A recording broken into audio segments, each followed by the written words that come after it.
Hi, this is Lex, and welcome to the FinTech Blueprint.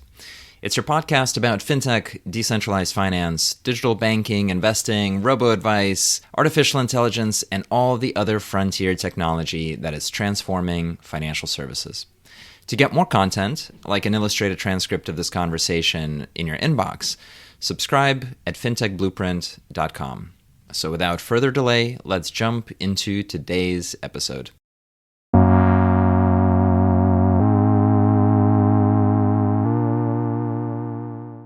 Hi, everybody. I'm so excited about today's podcast episode. We have a fantastic guest with us, Henry Yoshida, who is the CEO at Rocket Dollar and a repeat fintech entrepreneur focused on digital investing, digital wealth. And so we're going to talk through that journey and learn about what Rocket Dollar does and why it's having such an amazing time and growth. With that, let me welcome Henry to the podcast. Hi, how's it going? Thanks for having me, Lex. It's going all right. Definitely an interesting time that we're all experiencing right now. I wanted to start off to talk about your journey into finance and investment management, and maybe just starting from the beginning. How did you come to financial advice and to Wall Street? What was your beginning? Sure. It's a little uneventful. I was actually intending to go to law school after my undergraduate studies, but it turned out that law school is very expensive. So ended up deciding that I should take a job with a company that was known, got hired into the financial advisor program at Merrill Lynch just in time for the internet bubble bursting. So maybe the audience that's listening, there was a recession 2 recessions ago now, and that's exactly when I started at Merrill. Yeah, I don't think people believe in bubbles anymore. Up only all the time. That's right. There was a time markets did go down and sustained periods of going down.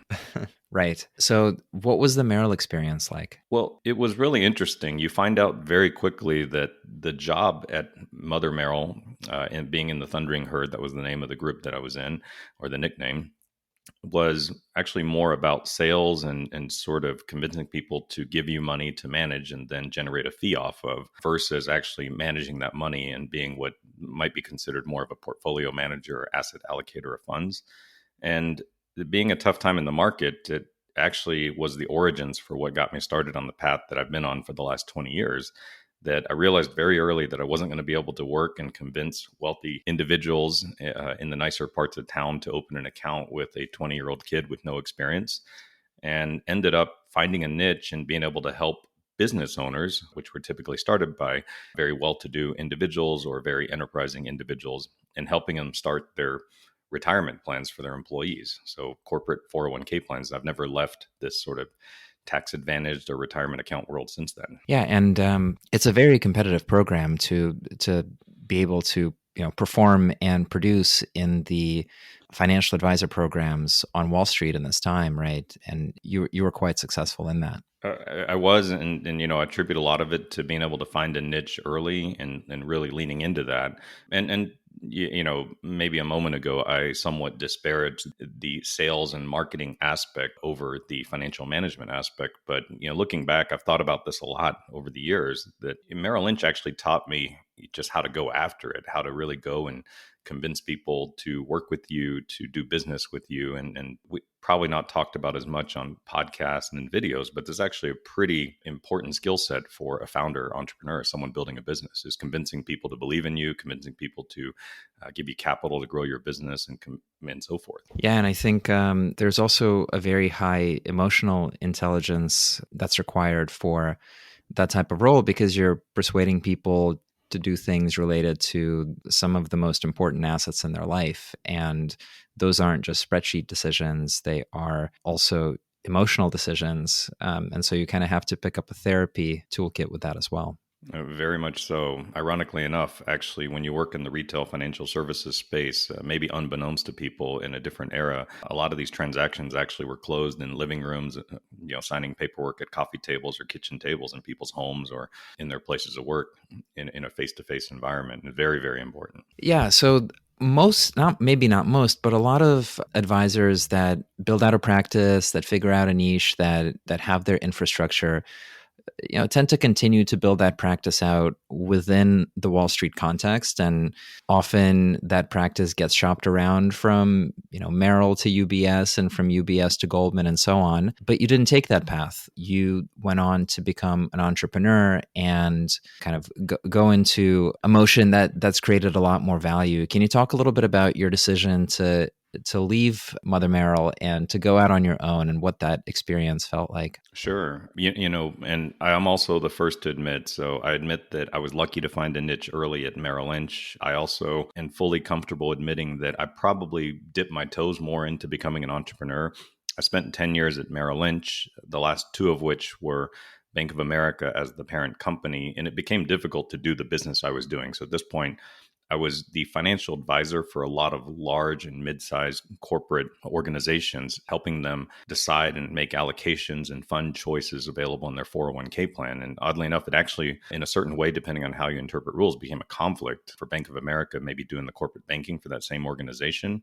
And in 2010, we took this, what I call baby step, to buy our team out. So my partner and I, we literally took our entire practice outside of Merrill Lynch and refactored the business as a registered investment advisor and RA. So we took a baby step, and then that freed us up to not have any conflicts on the corporate banking side and really start to go after broader and bigger companies and work with different providers. As a matter of fact, you're restricted with who you could even do business with to provide your services when you're at Merrill Lynch. So that was kind of the baby step, and that's probably what got me a taste of it. This is a fintech geek question, so apologies in advance, but what was the effect on the infrastructure of your practice? Like, what was the tooling that you had to leave behind, and then what was the tooling that was available to you? Sure. Yeah. You go through this crash course when you're at Merrill Lynch, the TAMP programs, everything is sort of provided for you. Everything is in sort of I guess you could say, a financial advisor desktop operating system, which was custom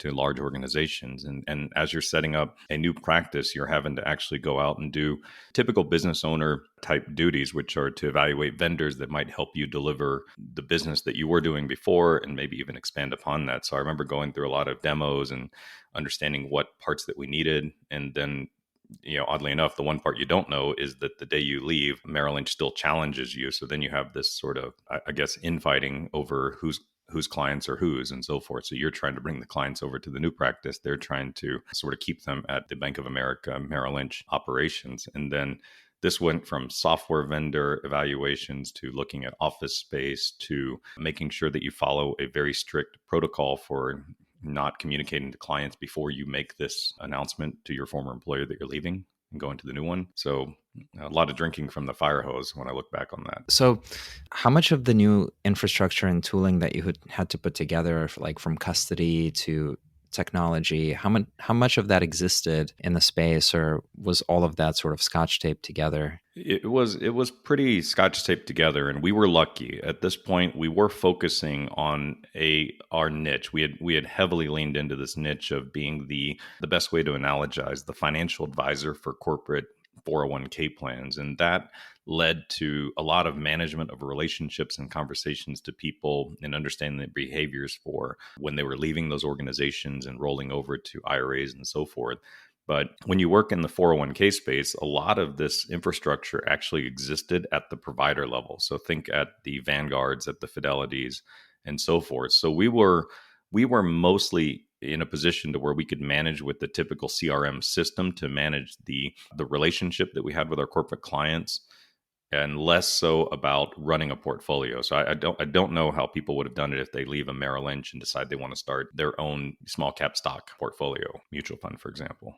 That would have been a lot harder, I think, in 2010. Yeah, absolutely. Wealth tech and robo-advice and neobank and all of the terms that became very fashionable weren't even around at that stage. Exactly. So what was your path afterwards, both with the RAA and kind of the next step after?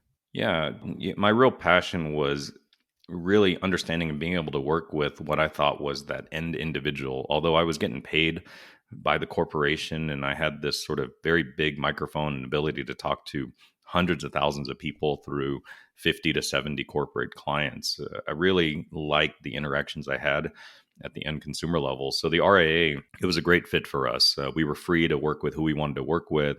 we were free to work with whatever platform. And this is the record keeping system we wanted to work with.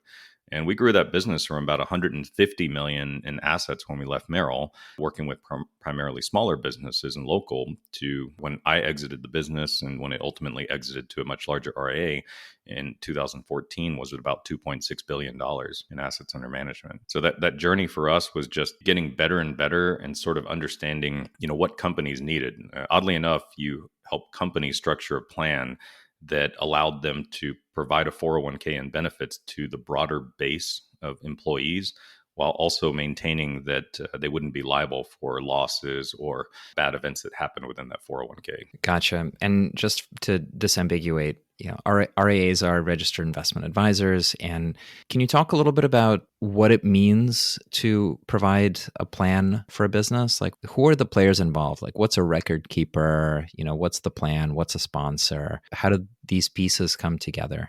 Yeah, so plan sponsor refers to the corporation or company that's offering the retirement plan to their employees. The employees, in this case, are referred to as plan participants. And then plan participants are people who actually choose to enroll in a company's 401k plan. So nationwide, it's probably, even when it's offered, maybe only about 70% or so people actually participate to put money into these plans offered by the employer. Record keeper is the company that maintains this one gigantic account and typically a website and a mutual fund menu that's offered to those participants. So Fidelity is probably the most brand name, but ironically enough, this is maybe news to your audience here, but a lot of insurance companies and payroll providers by number actually support more retirement plans in the US than Fidelity, Vanguard, and Charles Schwab combined. And then a consultant like myself kind of manages the relationships between all three. But since we're hired by the company, it's to make sure that we're hired by the company to represent the participants to get a fair deal with a diversified menu that fits the guidelines to make sure that the company is protected, but also affords those end participants the best opportunity to retire. That's determining the match. That's determining what 25 funds are available to the participants and so forth. And that's what I did for 15 years. Gotcha. Yeah. So it's a fascinating part of the industry because in some sense, it's protected by how complex it seems from the outside world, but there are market mechanisms connecting asset managers with businesses, with consumers, but those market mechanisms are kind of in the background. It's not the same thing as a broker or a wealth advisor selling you an asset allocation for your funds directly. And so you're in this position where you've essentially seen all of the different providers of retirement options and how they package things and what is good and what is bad and what is cheap and what is expensive. And that leads you to Honest Dollar. Can you tell us a little bit about what Honest Dollar was, is, and your journey there? Sure. And just real quick, I'll sort of backstop that the entire sort of period that we just finished talking about, there was also a very sort of fundamental shift in the way regulators worked with record keepers in the management of these retirement plans. So this will lead into the story of Honest Dollar and then what I do today and sort of what shaped me in my views in my career, that there were hundreds of millions, maybe billions of dollars spent to sort of almost automating retirement plans at the corporate level, which then, of course, percolated down to the individual participant. And that was actually the part that I didn't like. And I think that, this sort of whole revolution of democratization of investments, DeFi, and so forth is really somewhat of a manifestation that the large players have spent a lot of money to try to keep people within these sort of walls that I think was packaged and marketed as a way to say, this is beneficial to you because it prevents you from shooting yourself in the foot. But I think that it also, when you really peel back the onion, I think it was a way to ensure that the traditional financial services industry was going to continue to get this sort of passive automated fee generation machine as well. So, and to their credit, it was packaged with thoughts towards both sides, but the laws definitely came into play in the retirement space to automate that part. So when I started Honest Dollar, part of the reason, the journey for that was to say, okay, now there's this whole new generation of individual workers here in the US who are choosing not to work at big companies, who then, of course, have no options to join group benefits plans or group 401k or retirement plans. And I thought using this sort of model of a robo-advisor, which had probably started in the 2010 and they'd been pretty big even in 2014, I could use the same framework, but just position it differently to an audience that I knew and allow Honest Dollar to be a quasi-retirement plan for the new gig economy worker revolution. So that's kind of the genesis for that business idea. Gotcha. And to your earlier point, I mean, there's stuff that is very strange that goes on in terms of fees in that walled garden of 401k options, right? So you can put together an asset allocation and have in that allocation an SPY fund or a bond fund that costs you 5 to 10 basis points at most, and then the exact same product in terms of the alpha exposure is going to cost you 60 to 90 basis points in your retirement menu. And so I think having a reaction to that of any kind is highly productive. Exactly. Well, and just remember that here's a little bit of a history lesson, but in 2005, they passed a seminal retirement plan legislation, which actually allowed companies and their record keepers to actually automatically enroll people into certain mutual funds within the 401k plan. So you could start people at 3% of their salary 30 days after they started, but only if it went into certain funds. And to even sort of double click on the point you just made, that you use the example of SPY, which for those in the audience is the ETF of the S&P 500. Ironically enough, if you look, index ETFs or ETFs in general are not available in 401k plans. They have to be mutual funds with 5-letter symbols, which generally are roughly 20 to 25% more expensive than the equivalent ETF version of the same investment. Yeah, I mean, that statement is like a bomb going off, right? Like that's just that's insane in the current situation. Yeah. 25% increase on a 3 to 4 or 5 basis point fund doesn't seem like a lot, but when you consider that there are, tens of trillions of dollars in these retirement accounts, that's a meaningful number at scale. Right. And the robots don't need the extra profit. The robots can do it at cost, and the cost of the robot is nothing, right? So how did Honest Dollar go? What happened with that? Yeah. So for me, again, maybe drinking from a different type of fire hose at this point, I'd been pretty successful at Merrill Lynch. I'd had a successful registered investment advisory firm and was known in my industry. Doing a tech startup was harder than all of that. And it was a completely new learning experience. I didn't have friends that were venture capitalists, never raised money before outside. I'd kind of loosely read that you kind of do things like pitch deck and kind of refine your pitch and talk to venture investors. So my co-founder and I, he was technical. I was the subject matter expert and sort of thinking about the product development side of it. We actually, this is maybe a cliched story, but we ended up meeting venture investors who were in town from Silicon Valley for South by Southwest here in Austin. And they ended up offering to be the lead of our seed round for $2 million.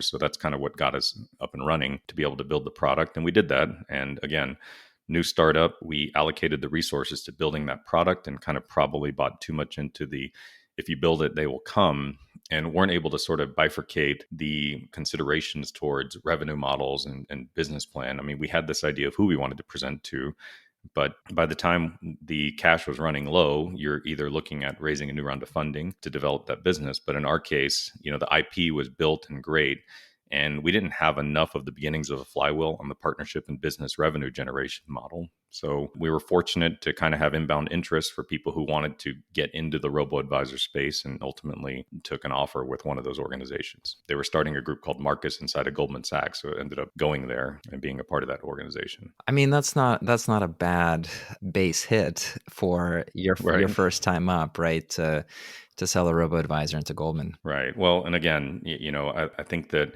I'm probably the first person to tell you from a humility standpoint that maybe it's better to be lucky than good. And at this point, it's kind of the second time it had happened, me finding my niche over a decade earlier, and me sort of with our team almost messing up in many different ways from a startup founder perspective, but being able to mostly fail into an exit, which was a great outcome and learning experience. Yep. I built a robo-advisor called Nest Egg Wealth over a similar time period, which became Advisor Engine, which is now at Franklin Templeton as their advisor desktop. And so very, very vivid memories of this time period. And, right. The context around Goldman is, as I think Goldman is visionary in being able to see the seeds of its own destruction, in a sense, in that the power shift to technology firms that has very obviously happened over the last decade, I think Goldman saw probably better than any other investment bank. And I say it obviously happened because things that used to be worth a couple of hundred billion and are worth a couple of trillion, and none of the investment banks are. And so I think in seeing that the firm positioned ahead of the others to do B2C fintech well. And so with Marcus and with digital lending as sort of the right play to acquire deposits. With digital investing, there is of course, your acquisition on the retirement side, and then there are acquisitions around wealth management custody with, I think it's Folio Fen, right? Not Folio Dynamics. It's Folio Financial is the technical name. So Steve Wallman's company, and used to power. Actually, they probably don't get enough credit for this. So maybe Steve will listen to this. But they actually were the first group that offered fractional share trading. They did a lot of firsts. They were very early in the wealth tech space, and I remember trying to work with different custodians, and we ended up working with TD because of their API feature set. But Folio always came up as very thoughtful. That's right, and it was just interesting that Goldman had built their initial foray was actually into the personal signature lending. So I would say that they didn't start out of the gate trying to compete against the robo or wealth tech. They actually started first by competing against probably the SoFi's, Prospers, and Lending Clubs, because by acquiring the assets of the high yield savings account, so GE Capital, they then used their own balance sheet money to then offer loans. That's how the business had started. So even today, I keep an account at what is now Marcus. What originally started for the first 30 days was the domain name was GS Bank at the time. I remember the notification to be able to open an account. And a little funny story there was the account opening was only $1 minimum. So I remember opening an account for $100 and telling all my friends that I now have 100 times the minimum to qualify to become a Goldman Sachs customer. That's fantastic. I mean, there's some unimaginable stuff that has happened. If in 2005 you were to say that Goldman was going to try as hard as possible to be a broad retail brand with credit card integration into smartphones, it wouldn't make any sense. And of course, here we are. Well, and then the bet that Square, which hadn't even started in 2005, right? They hadn't even envisioned the company was actually going to have a market cap that was at or near or even larger than Goldman Sachs, depending on the day. Yeah. Yep. Absolutely. And that's not even getting into the dog meme crypto coins. Exactly. So that's I think a fair transition to Rocket Dollar, which I think is a really clever and interesting idea and is deeply actionable for people today, in part because for most Americans, and probably for many of the Western economies where people have control over their retirement assets, or at least reach into those assets, the investment options are staid, uninteresting, and overpriced. But it doesn't have to be like that. So how can it be? What is Rocket Dollar? How does it work? Yeah, this is really a culmination of a lot of the things that I had seen just going through my career from the financial services side, but then also having this unique perspective. I call it ants eye view. So kind of looking from the ground up and talking and having the ability to interface with a lot of people that had accumulated multiple accounts at different companies. And the industry had worked the complete opposite way, right? Pass laws, package up products, automate your even entry into these accounts, and then just kind of almost try to convince you that although we're required by law to send you statements every quarter, just don't look at them for 30 years and you should be okay if you do this 60-40, rotisserie chicken oven, set it and forget it model for 3 decades. And for me, Rocket Dollar was the culmination of saying that, when I look at the broader landscape, I think that there are millions of people now who want to be empowered and who probably want to be able to use monies that are rightfully theirs, that because of the nature of these accounts have a really long time horizon with really good tax treatment, which is basically all dollars in 401ks and IRAs here in the US, and allowing them to kind of go in and bring their own deals that they want to do. And those deals, by and large today, may not exist, on NYSE or NASDAQ and be contained within a universe of only 3,800 public companies and so forth. So that kind of became the genesis. And it was really, I thought, okay, how do you develop this product and where is the entry space if this is the thesis here? And the thought for me was that these Peter Thiel and Mitt Romney like IRAs that had existed for 15, 20, 25, 30 years using technology that's available pretty much off the shelf today, I might be able to bring that capability for the 0.1 percenters down to maybe the top 30%. Let me just pause you on that. What is a Mitt Romney or Peter Thiel account? What do they do? Yeah. So They had understood, or maybe more appropriately, advisors to them had understood that in 1974, the creation of IRAs, ERISA in 1974. So now we have a law that is effectively a middle-aged person today by looking at it in a number of years in existence. Originally only codified that you couldn't own life insurance and collectibles inside of a tax qualified account like an IRA. But somewhere in their industry had taken that fork and run with it to almost inundate people with the notion that you could only own sort of 40 Act funds, ETFs, individually publicly registered stocks with a CUSIP number inside of these accounts. But, there were savvy people that understood that there were other investments, if structured the right way, could actually be held in these accounts. And so, famously, I use both of them because one is a West Coast, Silicon Valley investor. And then the other one, of course, is an East Coast, originally private equity company founder, but more probably popularly known as a politician who was actually taking advantage of this. So it wasn't just one type of person, other than maybe similarities in bank accounts that were doing this. So they had understood that they could put private investments that they purchased inside of an IRA and enjoy the same ubiquitous tax deferred growth of those accounts as they grow over time. Gotcha. And so what's the challenge of doing this at scale? So the challenge at scale had always been that I think financial services companies had gone with the notion that, hey, people only want to do investments if they can kind of understand what the value of that investment is.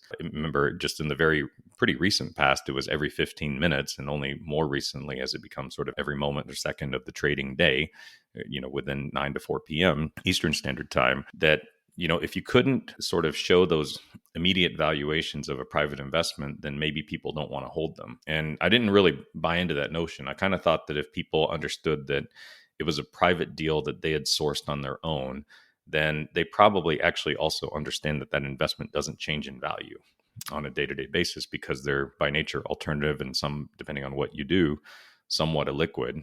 And so I think that's the reason why maybe the traditional financial services industry didn't embrace allowing these investments. I think could be a small reason. I think the bigger reason probably is that they had realized that we can manufacture products and then distribute them through these types of accounts. And, we make revenue in many different ways, maybe only one of which is that expense ratio that is felt directly by the end consumer. And so I think that's the bigger reason these haven't scaled. But I think in 2021, people who are building scaled businesses are really understanding what is most important to the end customer and trying to provide that experience back to them. In other words, we've turned into a very, consumer-centric or customer-centric organization when you want to build a great business today. Yeah. So to make the statement even more rhetorical, if you can't charge on it, you just don't do it. Exactly. If you're on Wall Street, and it's hard to charge on a private placement in a early stage company or some other exotic thing, even though that tends to be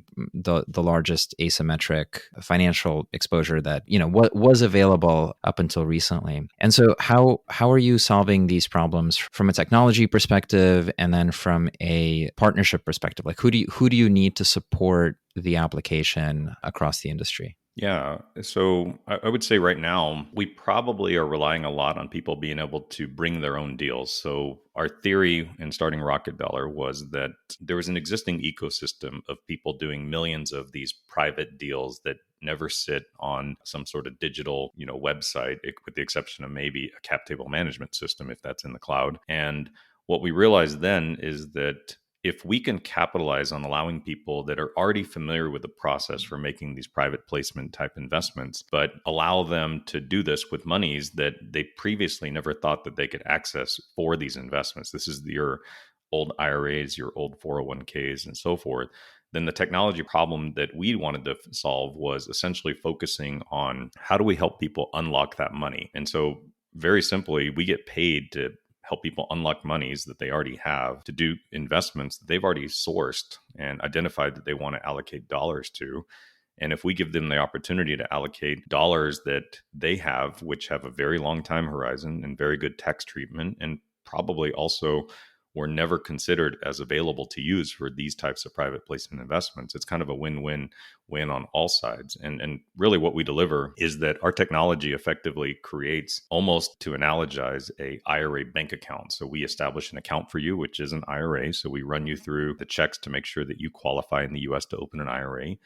We establish that account at a partner custody provider that we connect to via API, which then gives you an account number. That account number then allows you to go through our digital transfer system and indicate to E-Trade or Fidelity or whoever that you'd like to move $100,000 of the cash component of this account to this new IRA at Rocket Dollar. And once it's there, you're able to deploy dollars into the private placement or deal via ACH, wire, or if it's a digital platform, then you link it via your bank account. So I think like right now you're connecting a bank account to some sort of website, and that's how you're funding that deal. Gotcha. So let me try to get a grasp on, right? So you've got a tax advantaged account, which means that, or I guess, let me just ask you, like, what does it mean to have a tax advantaged account? Yeah, just, a lot of things in finance and probably law, to be fair, and in business are actually just an entity that gets created via a piece of paper, right? So estate plan, a corporate entity, and an IRA.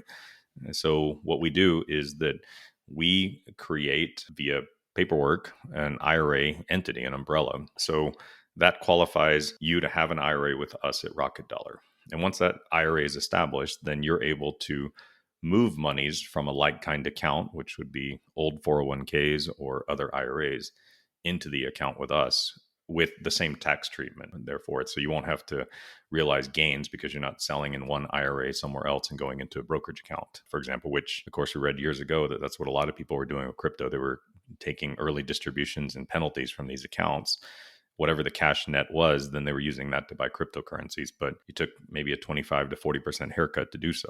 In hindsight, that probably worked out, but then you got a problem later where you're going to have massive gains that you'll owe taxes again on. And we're just trying to provide a better solution. Right. So the IRA is a personal version of the 401k, meaning that the 401k is provided by the employer, whereas if you want to kind of get out of that system, but you still want to have an account that's targeted at your retirement, that's the purpose of the IRA, and you don't get taxed on transactions within this account. And so, for the move from the 401k account to the IRA, like there's no limit, right, of you taking whatever it is that you've saved up that has been automatically contributed, kind of moving it into the IRA, maybe selling that into cash, and then figuring out what to do with it next. Exactly. Well, there's no legal limit for you could allocate and move all of your old 401k and IRA monies to an alternatives capable IRA with Rocket Dollar and do that. There might be a limit from just a practical financial planning and diversification standpoint.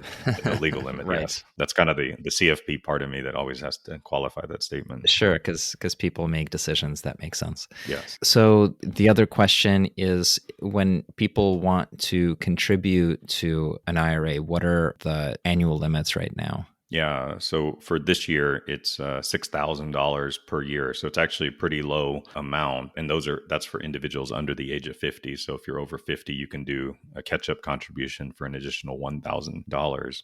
And, therein actually was one of the reasonings. So in my last company, we had people that would make new contributions that were well under these annual limits, right? Because that works out to $500 a month, which is, depending on the segment of the population, not an easy amount to allocate towards future savings and putting in a somewhat inaccessible account for decades. What at Rocket Dollar we do instead is that we had to build a digital chassis after the account was created to allow people to take portions of other accumulated IRAs and 401ks and move them into our account. So as long as it's a like-kind transfer, moving money from a old 401k, which was sponsored or offered by Fidelity when you were working at Goldman Sachs, to then an IRA at E-Trade, so you could buy some Tesla and Netflix on your own, is actually very similar to someone having that 401k or old 401k at Goldman, deciding to open an IRA at Rocket Dollar and move those funds to us so they could go do $100,000 of private placement deals. Gotcha. And then in terms of just that tax question, you do end up getting a tax bill, but it's when you withdraw in your decumulation phase for retirement. Is that right? How does it work? How do people sequence?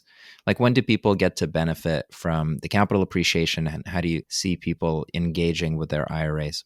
Yeah. Well, the great thing about IRAs, and we're talking here about traditional IRAs, there's a lot of different flavors of those too, but let's just kind of stick to the one that you'd asked about, is that you can actually control the way that you pay taxes on great investments. So if you and I, Lex, we invest in two things, dollar for dollar, same thing. You invest using taxable money, I use an IRA. $100,000 investment. Then all of a sudden, deal gets cashed out at 500,000, $400,000 gain. 5x return. That if you did that in your taxable account, if and up until your next tax filing date, you'll have to account for that $400,000 gain, all of it up front and whatever taxes you owe. In my case, after I reach the age, or at least now, I don't have to pay any taxes on that gain. That 400,000 is now sitting there. It's been returned as all cash to me. So my $100,000 investment is now sitting back in the form of 500,000 cash at Rocket Dollar. I can actually choose to redeploy that money, all 500,000, not 500,000 minus the tax you owe on the 400,000 gain. And then after the age of 59 and a half, I could say to myself, that great deal I did back in 2021, I want to take 50,000 of that gain out, whatever, 1/10 of that investment. All you do then is you're just going to pay tax on that 50,000 you took out. The rest of it can continue to grow throughout your lifetime. Right. And thus the power of compounding returns. Right. And right now the system is designed, it's a give and take. The IRA sort of protocols that exist are actually almost a very beautiful symbiotic design. It's a classic example of give and take with government and taxing authorities to the individual person, which is that, look, if you agree to not use this money for personal consumption and it is geared towards going into investments that are not collectibles or life insurance, remember, it's never been disallowed for public investments, then we will give you the ability to defer these taxes up until the time you want to take it past 59 and a half. And then the other give and take is that once you hit 72 years of age, now you're getting to the point where statistically you might pass away. So we will start chipping away little bits and bits so we can start getting our money and so forth. So it's this symbiotic system that's existed for over 40 years and it's been beautiful. I think it's really sort of created these incentives and turned people into savers and investors. And I'm a big believer that people who make investments, they're investing in companies, they're investing in properties and so forth. This is actually good for the nation. This is actually the individually driven Build Back Better reconciliation and infrastructure bill. Yeah, and I think I agree with you that having incentives that narrow in on some particular activity is really important for a bunch of reasons. One of which is you are trying to correct for behavioral mistakes, which are rooted in our DNA and the choices that we make. But then also people have been living in a very different way than 20 years ago and 40 years ago and 60 and 80 years ago. Life expectancy and longevity continues to increase. Medical costs continue to increase. And so this is a point that Rick Edelman makes all the time and I think is really thoughtful, which is you have no idea how long you're actually going to live. And it's very likely that you will live for longer than you think. Right. So statistically, this is the case. And so everyone is kind of systemically underprepared for their retirement already because of how the mind works. And, today's consumption is more delicious than tomorrow's.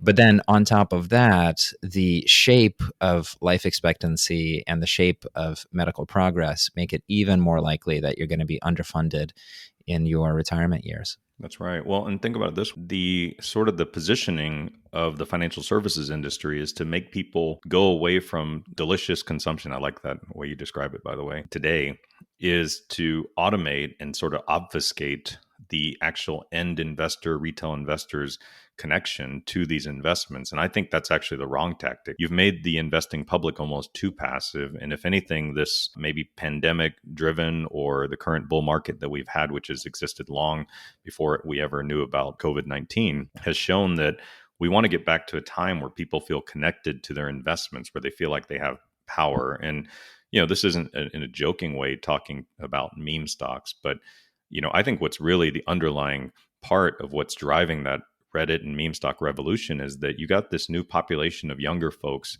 millions of people who realize that, wow, we can actually make a difference. If we say that we don't like the way a company's doing something or we applaud some sort of corporate change or an ESG stance, then we can make a difference. And that goes back to when I first started getting interested in investments. And this is prior to Merrill, right? This is as a kid growing up, that you were always told that owning that stock meant that you had a vote. Like you literally get to vote if this person gets to continue being the CEO. And somewhere in there, through automation, automatic enrollments, mutual funds, and obfuscation, that completely went away. And they just thought that, well, this is for everyone's good, because now you're not going to think about it for 30 years. And I think that in a way, Rocket Dollar more does not stand for just being able to do crypto and private technology startup angel investments with your IRA. It actually more represents that you now have control to go into deals that you've found that you believe in, whether that's for investment gain or for, something that is a principal belief that you have. That's what we represent. Absolutely. I mean, there's so many mega trends that are pointing to this, and the pendulum swings both ways. And right now, the pendulum is swinging very hard to disaggregate and decentralize and become much more bottoms up. Whether is it good? Is it bad? Is the sky blue? There's sort of no substance in that question, other than I think it is occurring. I want to end on a question about what you're seeing people do with this power, with this newfound capability where everyone can be, some version of Peter Thiel, potentially more publicly minded.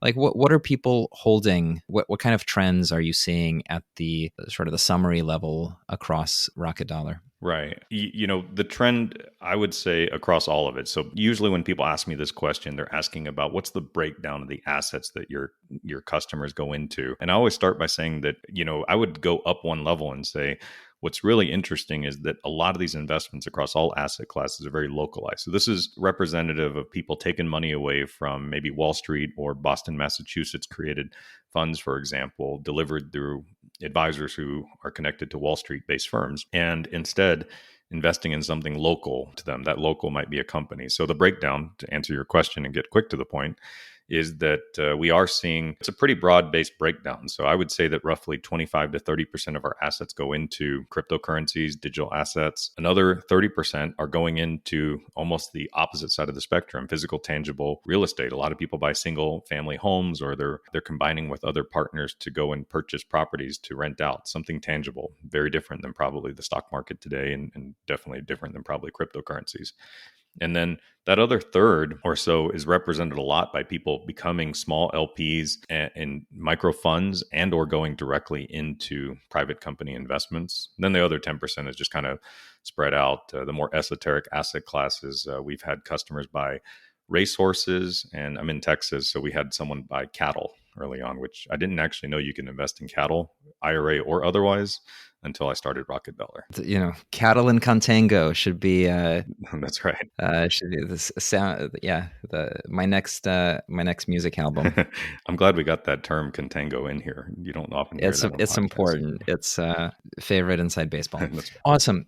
It's a really, really fascinating story. I mean, so many of the threads of your journey kind of weave together to creating this tool, and it's super unique. And it's also, I think, so incredibly useful for people in being able to exercise choice, being able to unlock like a tool that they have that they just don't know how to, and then also a gateway towards more participatory finance through crypto assets and startup investing, and more direct engagement in markets. So thank you so much for coming on and sharing the story. If our listeners want to learn more about Rocket Dollar, as well as to follow you and hear from you, where should they go? Sure. So our website is rocketdollar.com. And the name just basically means you can go to different places with your money. So just remember rocketdollar.com. We're on Twitter, also at rocketdollar. And I would direct you actually to our knowledge base, get educated and learn. We've spent the most time putting information to help educate you, not to try to, get you to work with us. I think it's just natural that people want to use funds that they have to go into investments they care about. So we really want to be the group that helps you understand that this is a capability that's existed, and you can Peter Thielize your IRA for a couple $100 a year with us. Fantastic. Henry, thank you so much for coming on to the podcast. Thank you. Thanks, Legs. Hi, everyone. That's it for this week's episode of the FinTech Blueprint. For more technical deep dives into all things fintech and decentralized finance, check out fintechblueprint.com and grab a free subscription to the newsletter. This is Lex, and I'll see you next time.